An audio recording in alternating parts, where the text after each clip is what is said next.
Hola, bienvenidos a Esquina Literaria. Soy Yolanda Miranda y les estoy compartiendo la lectura de este libro, Los Rockefeller. Con cada lectura nos acercamos más a la cuarta y última parte.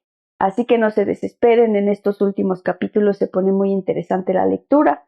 Vamos a continuar con la tercera parte que se llama Los Hermanos. Si solo hubieran sido sus hijos, JDR3 habría seguramente rumiado a solas el problema, como hacía con otros de índole familiar. Pero como su inquietud coincidía con el amplio fenómeno social denominado la brecha generacional, decidió que estaba obligado a buscar alguna solución. Su primer impulso fue institucionalizar la respuesta a la crisis, sugiriendo que la Fundación Rockefeller lo asumiera como programa, como dice Hugh Romney, vicepresidente de la fundación. Trató de hacernos interesar en el tema juvenil más de lo que queríamos. Nosotros entendíamos la importancia de investigar a propósito de la juventud y las drogas, o de la juventud y las relaciones internacionales, pero estudiar a la juventud en función de sí misma no lo veíamos claro, como en el caso del rechazo de su propuesta de 15 años atrás de hacer algo a propósito de la explosión demográfica.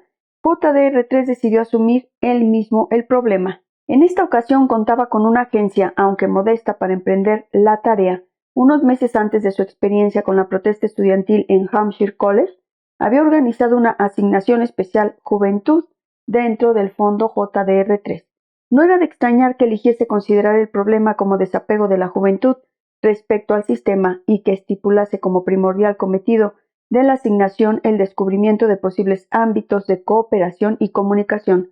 Contrató a Polster Daniel Jakenlovic para que realizase sondeos exhaustivos sobre la actitud de los jóvenes para con sus mayores en el mundo de los negocios, centrándose particularmente en el cambio de valores en las universidades del país tras la invasión de Camboya y los asesinatos de Kennedy.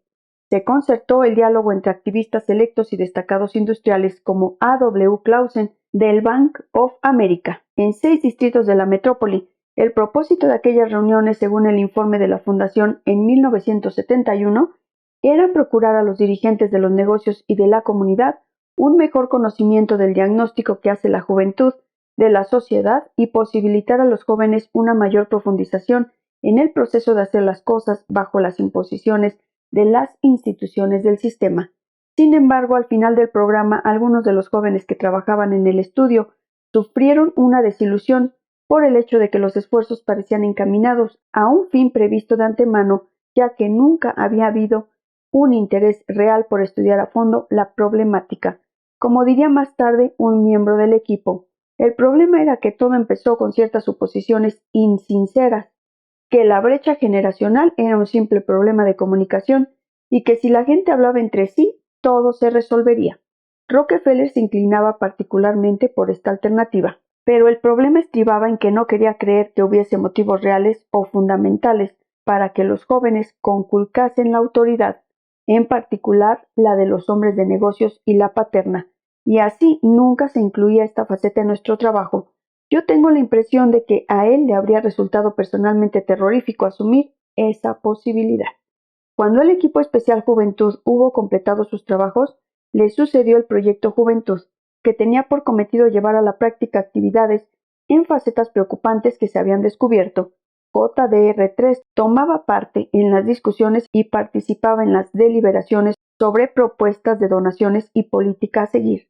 Jerry Swift, el anterior director de 36 años del proyecto Juventud, cuyo trabajo acabó en 1973, cuando el New Yorker dijo que JDR3 tenía al respecto mala conciencia, recuerda una ocasión en que se debatía la concesión de 2 donativos de $5,000, uno para una oficina de asesoramiento legal a los excombatientes de Vietnam y otro para un estudio sobre problemas de la amnistía. Repasó las propuestas con un detallismo increíble.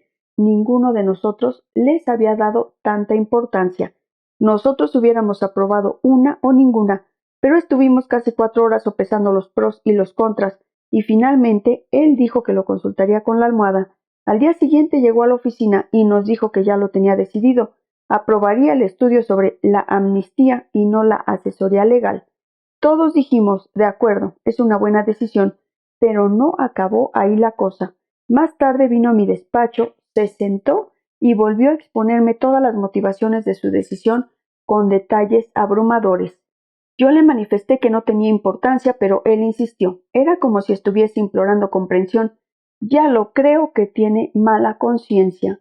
Si a JDR3 le molestó la imputación de culpabilidad en el comentario de su joven ayudante, el hecho de que deseara la comprensión de la generación joven y en cierto modo identificarse con sus energías resulta evidente. Cuando iba pronunciando un discurso importante, consultaba a las compañeras de su hija Alida y a veces los corregía con arreglo a los comentarios que le hacían. Celebraba muchos almuerzos de investigación en los que hablaba con los hijos quinceañeros de sus amistades. Le fascinaba la rebeldía de la juventud y su voluntad de probar lo nuevo y cuestionar lo viejo. Como él decía, sin embargo, era incapaz de asumir sin reserva sus pasiones, en particular si entraba en conflicto con las propiedades que constituían la columna vertebral de su existencia. Como consecuencia de los trabajos del proyecto Juventud, JDR3 escribió una obrita titulada The Second American Revolution, la Segunda Revolución Americana, en la que la calificaba de uno de los cometidos más ímprobos que he asumido y que, aunque superficialmente impersonal, era a su modo una sucinta exposición de su propio yo. Era un libro en el que el temario no formaba un conjunto, sino más bien una fusión, y en el que se intuía una síntesis social en la que se funden los valores de la Revolución Americana con los valores humanísticos y materiales tal como hoy los entendemos. Era una aprobación de la juventud, pero una afirmación de lo viejo. En apariencia, daba la bienvenida al cambio, pero reafirmaba los principios conservadores. En el libro propugnaba su filosofía de la gestión como doctrina de lo que denominaba revolución emergente. Mi tesis es que, en lugar de vernos agobiados por nuestros problemas, debemos tener confianza en su resolución. La justificación de esta confianza de que en el país surja un sentido de responsabilidad colectiva por lo que nos sucede. The Second American Revolution fue un curioso libro, pero expresaba cumplidamente las peculiaridades del dilema vital de JDR3. Decididamente la obra trataba de la revolución, pero una revolución que se producía casi a guisa de relevo generacional, una revolución además que cumpliría la promesa de una herencia más antigua. En una innecesaria nota apologética, JDR3 escribía: el apellido Rockefeller no lleva connotación revolucionaria y mi situación vital se ha nutrido en una cautelosa y prudente actitud rayana en el conservadurismo.